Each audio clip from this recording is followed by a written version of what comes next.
Hey there, fancy seeing y'all here. I'm Shrimple, and welcome to episode 5 of our extreme difficulty challenge in Left 4 Dead 2. Last time, we managed to stabilize pretty well and finish the Swamp Fever campaign with 78 deaths going into hard rain, where our survivors are tasked with taking a relatively quick pit stop to grab some gas for their boat before they continue on to New Orleans. Of the campaigns, this is the one I knew the least going into the challenge. It's definitely difficult to avoid spoilers for a 15-year-old game, but nobody I knew ever played this mission in front of me, so I went in nearly blind. And by the end of it, this became by far my favorite campaign. So without further ado, let's begin the run. After being kicked off the boat in Chapter 1, I immediately noticed something was strange about the setup for this level. There was way too many supplies at this burger joint, and the game made sure we were explicitly made aware that these resources would need to last us till the end of the campaign. In my first couple runs, I decided to raid the stockpile, but was quickly annihilated for my hubris by some tanks. And in attempt number 3, I decided to say, you know what, I'll play a long game. And I created a little bit of like a pseudo challenge run for this challenge run. I decided to only doink one medkit, though the AI kind of did whatever they wanted to, grabbed an extra pistol, and I went on my way. I dove through a suburbia, which, like a time capsule, was still in mid-construction, as that seems that's when the infection hit. A ton of the streets are blocked off, foundations are left abandoned, and even the playgrounds are missing their standard equipment. This is once again where Left 4 Dead tells incredibly compelling stories through their environment, as you can tell just how quickly the infection ravaged the populace and left this as a ghost town. There's still signs for garage sales, cars left abandoned strewn across the roads, and you can only help but wonder how quickly everyone perished. One of the things I started to notice as I got towards the end of the level was why I was able to go onto the roofs and parkour between the buildings, and I was wondering why there were so many holes. But I mostly just chalked it up to the incredible world building that they've been building up, and I went on my way. And after Chapter 1's 2 deaths, we now find ourselves at a nice even 80 total.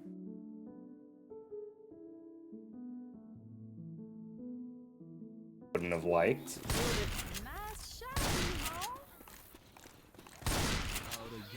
I do gotta wonder what the theme of this campaign's gonna be. Oh my god! The theme is gonna be having a tank on spawn, I suppose. Hopefully nobody dies. That'd be kind of nice. And then again, I don't think Nick's surviving, unfortunately. Oh, I'd rather Coach not die, though. This would be the quickest death we've had as a group if I go down here. Uh-oh. I got stuck on, like, this little pole right there. Wow, tragic. I guess I'll carry a Molotov around with us, because, wow, that was quick. That was quick for sure. So far, this SMG hasn't been too bad. Maybe sniper rifle would be better, right? Because so far it seems like it's like a wide open, like, cul-de-sac. But I'm not going to complain. I'm not sure what that tank was doing. Oh, coinciding with the spawn of a wave. Coach, you got to stop jumping in front, brother. Oh, this might be cooked already. Hopefully this tank is just throwing a bunch of rocks. Because if he throws rocks, we might be able to get rid of him. Actually, car takes out Rochelle.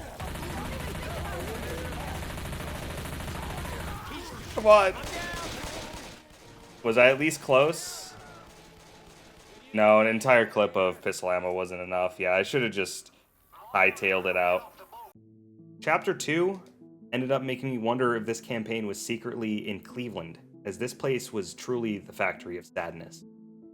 It's a beautiful but grueling experience, as the survivors barrel their way through a set of factory buildings and construction projects as a storm begins to leave puddles on the ground. The machinery and piping of the buildings create incredibly narrow passageways, force the survivors to slowly and methodically clear the infected in front of them, and end up needing to make snap judgment decisions on whether to sprint ahead or jump into a tiny room off to the side to withstand the incoming horde. But what makes this mission truly special is just the sheer amount of witches across the level. They're seemingly in every building, in every entryway, across every corner, and just roaming around the hallway. It's just a small army, which, mind you, even to the end of the challenge, I still don't know how to kill consistently. This made a run through of the level move at a snail's pace, as I was forced to creep around the witches, baiting them away from the entrances to buildings so I could continue on through. And on average, an attempt would take me around 10 minutes. So by the end, I could consistently get to the final event in around 6 to 7 minutes if I had good witch RNG. But oh yeah, we kind of have to go through that whole witch gauntlet just to get to the hard part of the level, which is climbing an abandoned plot of land, which its use is still unknown to me. But we need to call an elevator at the very top and go through an entire holdout section and then make a mad dash sprint through a cornfield afterwards where visibility is low, there's puddles all over the place that are slowing you down, and it's just a completely terrifying experience. It should go without saying that this is the level I was waiting for before delivering judgment on the witch in my tier list. I completely understand the concept of crowning witches. Trust me, I do. I was able to do so as a child in the original game, despite hating zombie games. But I, for the life of me, just could not do it since starting this challenge. I'm unsure if it's just because of the damage reduction from expert mode, but if I ever got close enough to the witch to attempt to crown her, it would result in me or someone else dying. As such, I just made it priority number 1 to engage with her as few times as humanly possible during the challenge. And it can be seen in all the previous episodes just how much of a menace this infected has been since the beginning. The reason I waited so long to rank her was because I knew this level was where she truly shined, as she is around every single corner and she is the level, right? She is the roadblock, she is the challenge. And overall, across this entire campaign, the witch has been a completely unstoppable killing machine who I've tried to set on fire, shoot in the head with a 12 gauge, put her entire face into a chainsaw and revved it for 5 seconds, and she still came out on top and snapped my body in half like a twig every single time. This character is by far the most difficult character in my challenge run and is the easiest S tier I've ever seen. I'm sure if I knew how to crown her, she would be bottom tier F, but I just simply can't do it. As such, I need to explain my strategies on how I got through this level and how I finally managed to beat this grueling stage on attempt number 11. Firstly, every time I started the level, I would quickly grab a pipe bomb out of the safe room, walk out to the front of the building, and I would just watch the infected gather around the pipe bomb before it exploded. I learned pretty early on that if I threw the pipe bomb and immediately ran back to grab some ammo, grab some pills, grab the other throwables, the horde didn't end up grouping up, or sometimes they just wouldn't even die even if I heard the explosion go off. So I just made sure to take the extra second to make sure they were all dead every single run.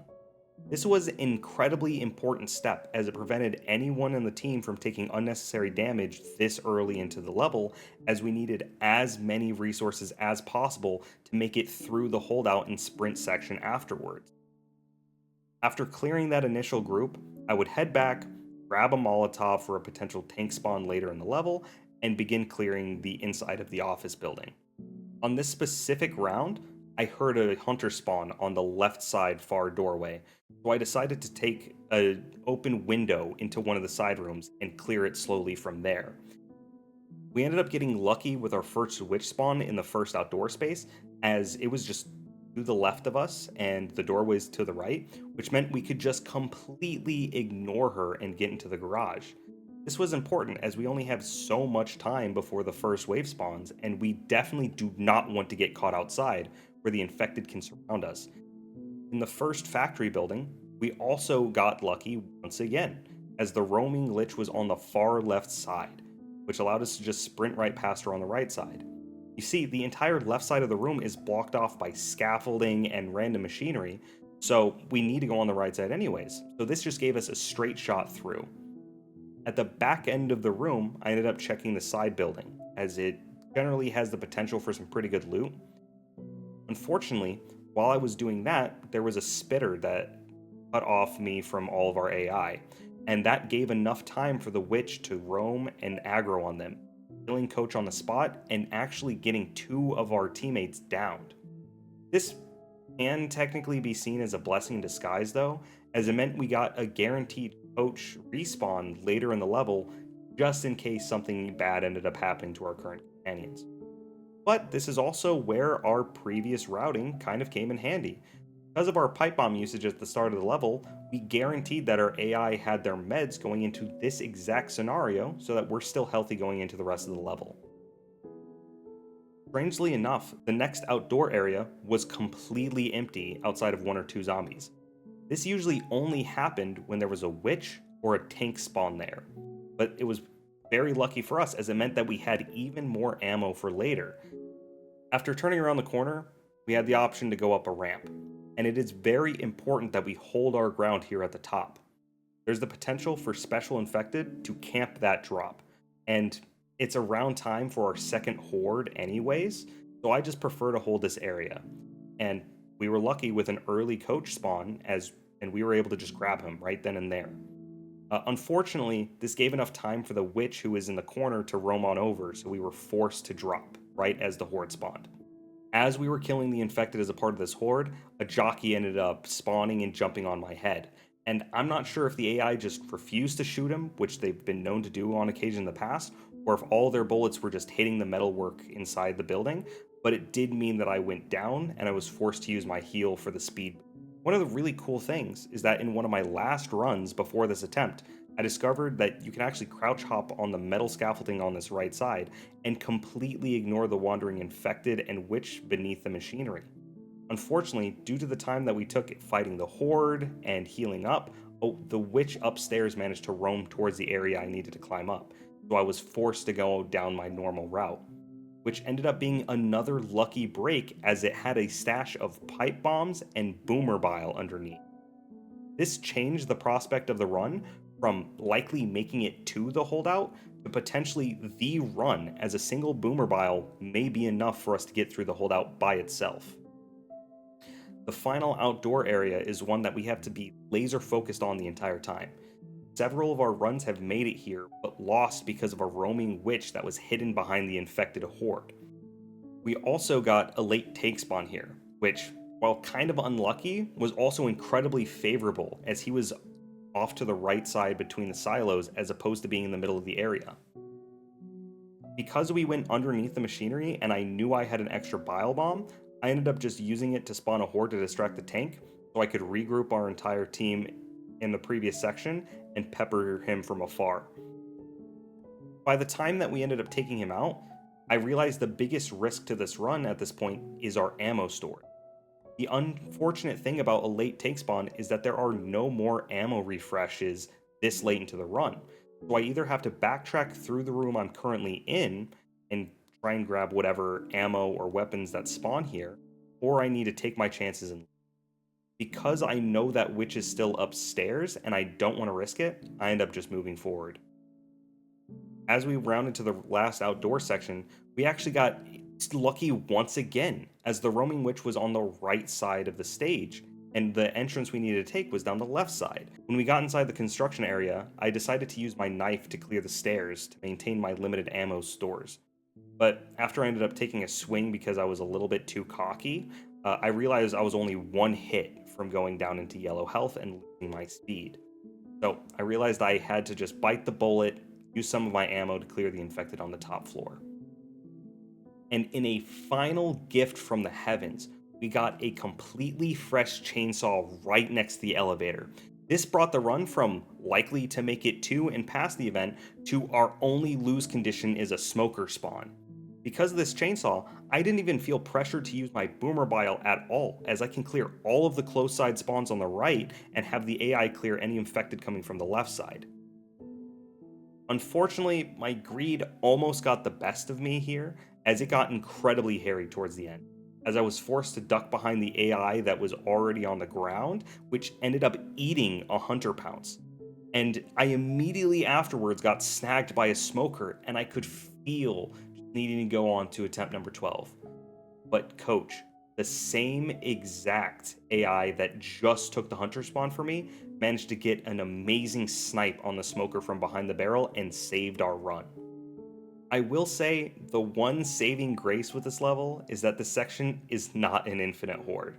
So despite our entire team being down and worse for wear, we could still stabilize. I also managed to maintain enough gas on my chainsaw to feel comfortable using it for this last sprint as my primary weapon. And as we got to the bottom of the elevator, I tossed the bile, I ran, and I began to pray. Oh, especially if we're going to take that kind of damage. Okay, just keep running. Unfortunately, I don't think that boomer bile really is going to carry us as far as I wanted. Alright, if they get hit by the hunter and I don't, I'm fine with that. Alright, come on, come on, come on. We're close. It says here the gas is inside. Going inside. Hey, there's gas in the safe room. Perfect. Kill the rest of them. I don't care. I need everyone. Hey, can somebody watch my back? I'm gonna heal.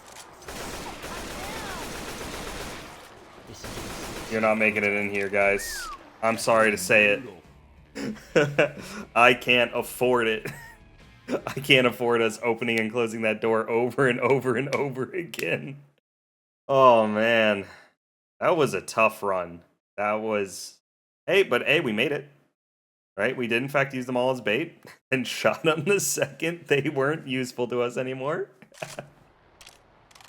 Would I... Do I consider myself a pious man? Sure. I will go to confession afterwards. I will let them know. Hey, I sinned. Do I regret it? No. When all is said and done, we ended up dying 10 times on this level, bringing us up to 90 deaths. So I decided to make this a bit of a challenge for myself, and wanted to see if I could keep it under 100 deaths for the rest of this campaign. After all, we have Chapter 3, Chapter 4, and then we have the finale. So it's going to be difficult, but I mean, might as well, right? I don't lose anything for dying 100 times, but hey, it might be a fun thing to do.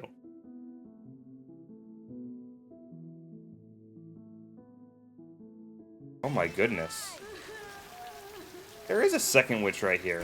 At least this one isn't like directly on the path to get her.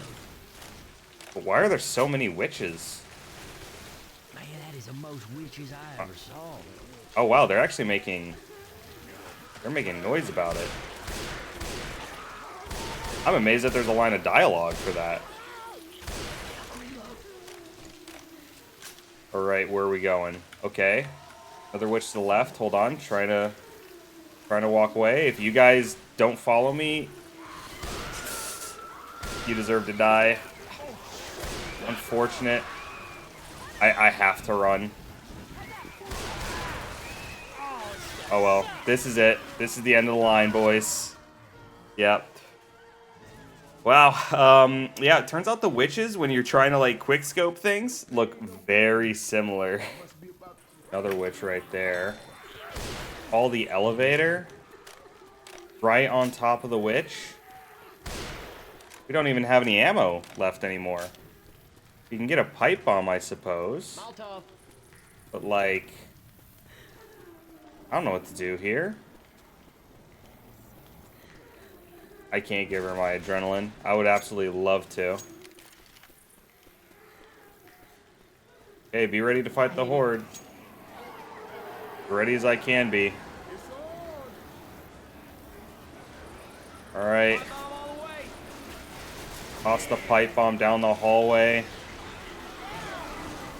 Buy as much time as possible. I need this jockey to go down. Alright, that might be the end of the run. Wow, this is a long, long level. And you have to, like, keep your resources for that final section, too. Perfect, though. Yo, considering how bad that could have gone, us all being 1 HP is a blessing. Because while Coach won't be able to really chase us, I'd rather him not be able to chase us than be Hey, dead. I'm gonna start crying in a minute. Alright, let's just start running. 'Cause the less time I have to be here, the better. Come on, please, man. Coach? Coach, help me out, man. You can see me that whole time. Is it because I let you die to the tank? Hey, thanks a lot. Okay. What witch did I startle? Oh, because I shot through the spitter? Dang, I didn't even know she was there. She just kind of blended into the background after I popped that, that adrenaline. Once we get up there, we might be able to stabilize and have him give me a heal. God, it's just these random one-off zombies. I can't take them out. Oh, now Nick's gonna prioritize healing himself. That's tragic. Everybody's losing to just one-on-one with zombies. Let's get a new shotgun. That'll hold me. I reckon if this keeps up, I'm gonna die. Bitter's dead.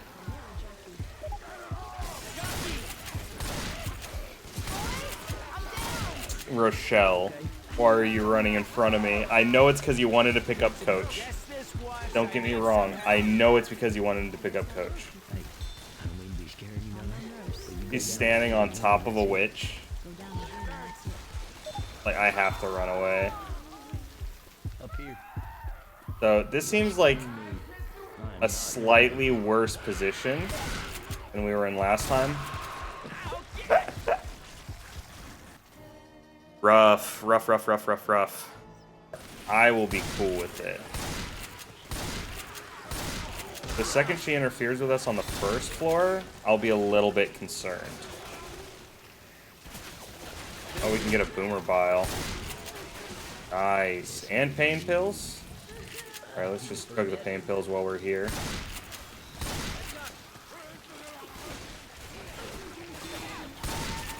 Okay, remember, be careful. Do not shoot in the wide open. Because you never know if there's going to be a witch super far down range that you just can't see. Looks like she's on the right. Oh, man. There was a witch. Man, she was just hidden behind a different common infected that I didn't see until he fell down. Okay. I mean, elevator's here. If one of them still has any meds, like whatsoever, might be able to get out of here. Luckily, that didn't seem to be an infinite event. But, like, we still have more we gotta do after this, too. That's crazy. I reckon if this keeps up, I'm gonna die. Alright. Let's see. Hey, don't call it a comeback, right? Like, I'm on last health. Everybody else is on 1 HP, too. Do we have to, like... We actually have to continue doing stuff? That's crazy. Well, I mean, I guess let's see. Head for the side! Head for the side! Alright. To the sign we go. Just one smack is enough. Wow, that's tough. Get to this corner.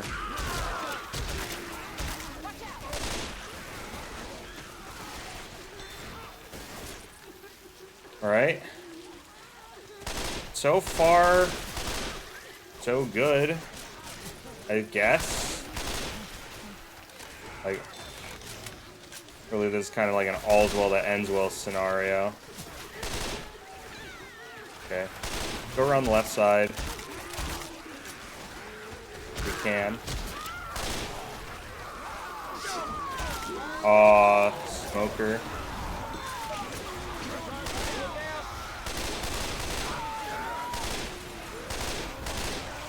And a tank? You gotta be kidding me, man. You got to be kidding me. What a horrible position for the tank to spawn. We would have had access to a Molotov for it. I have to get rid of him here. Oh, where'd I get a medkit from? Did somebody toss me theirs? Well, I mean, it keeps us alive for another second, I suppose.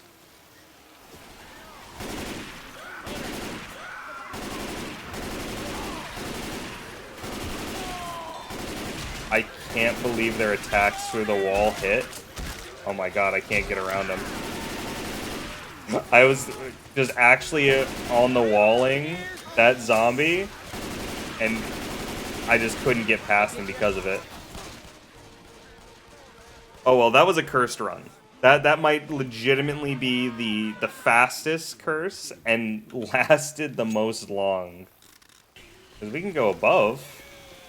Yeah, there's so much stuff up here.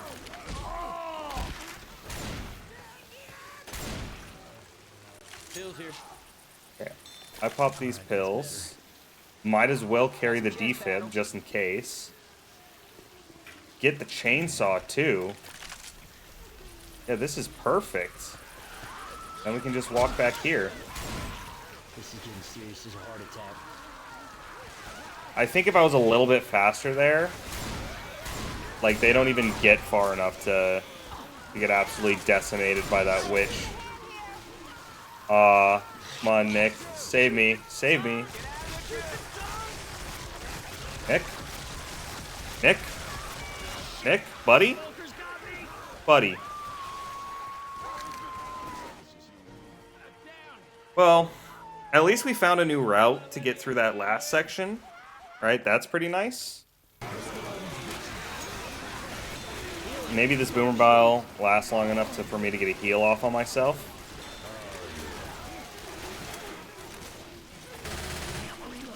I mean, we've been... Hey, we're making it. We're getting to the final part of the level. Man, this, like, puddle right here in the center is brutal.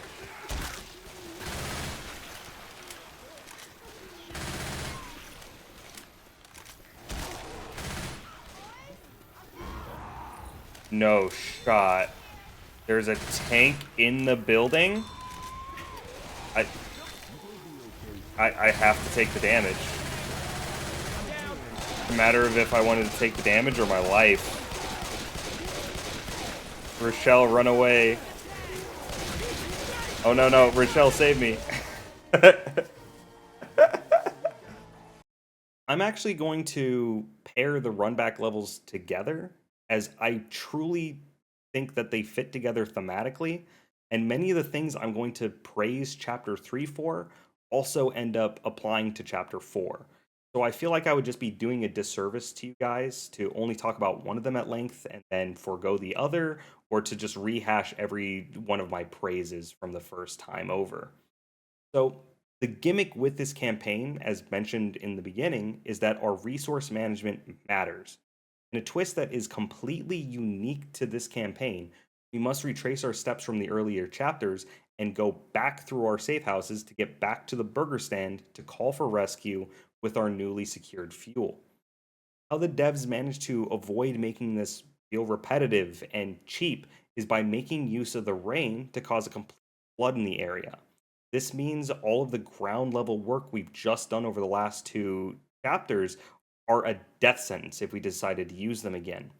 And that's where the true beauty of the level design comes into play, as we are forced to climb across the tankers and the scaffolding far above the level that we just cleared.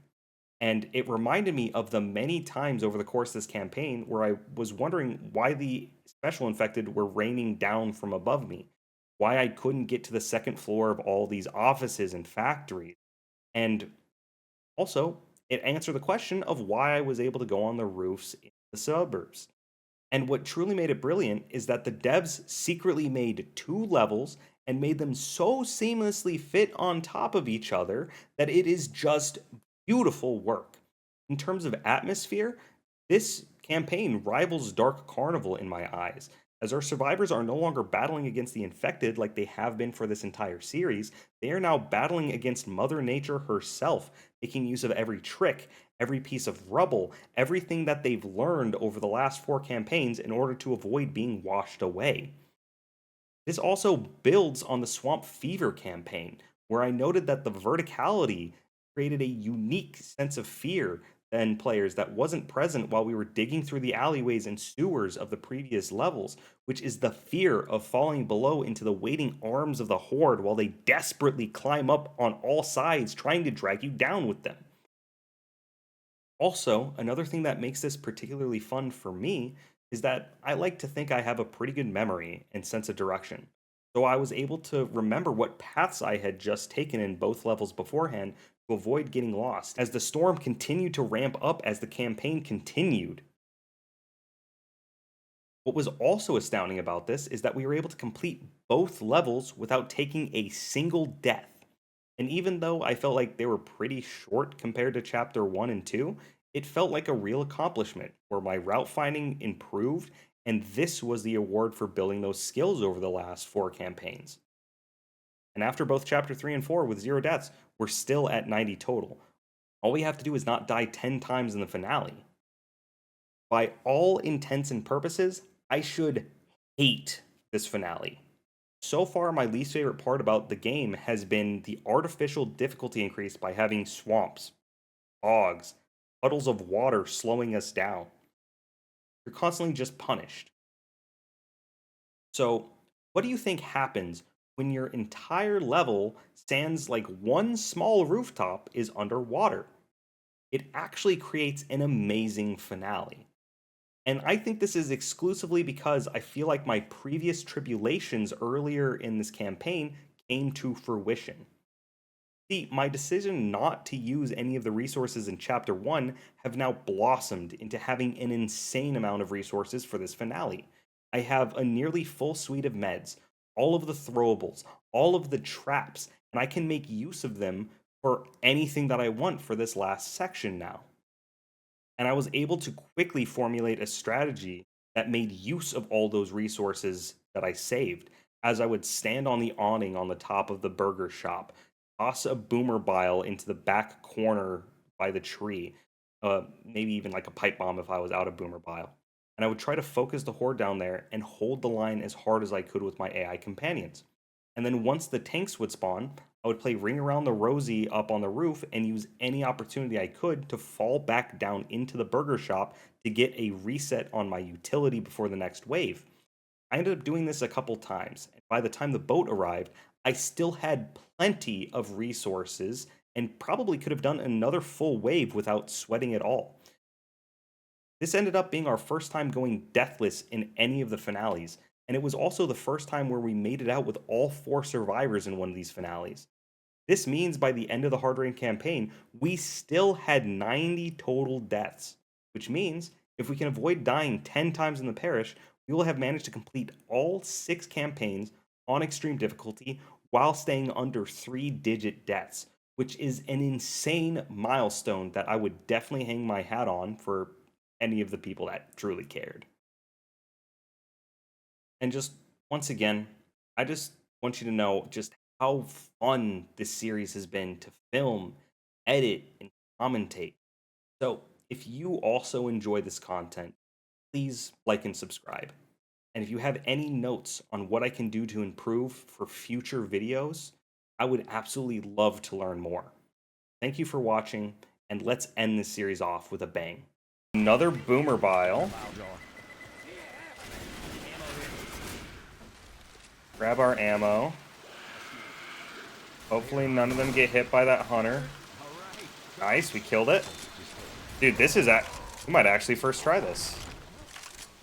We do have to get through this next tank, though. I think it's possible, for sure.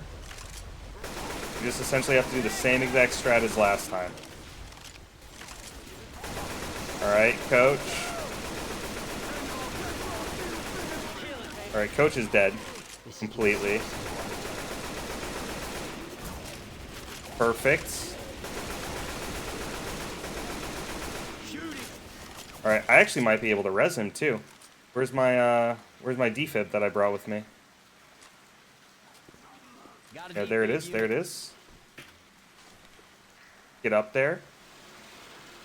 Hear that charger?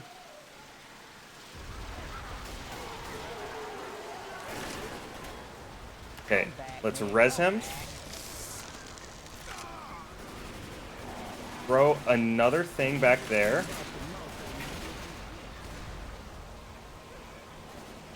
Get another boomer bile. Oh, rescue boat's here. Alright, let's just get out of here. Dude, we first tried this. That's crazy, and our team might even get out too. We might have just perforated that last sequence. If they just get on the boat, we're good. Wow. Oh my goodness. Wait, an hour 51? Is this our fastest time on a mission too? With all of those issues with the witches in chapter 3?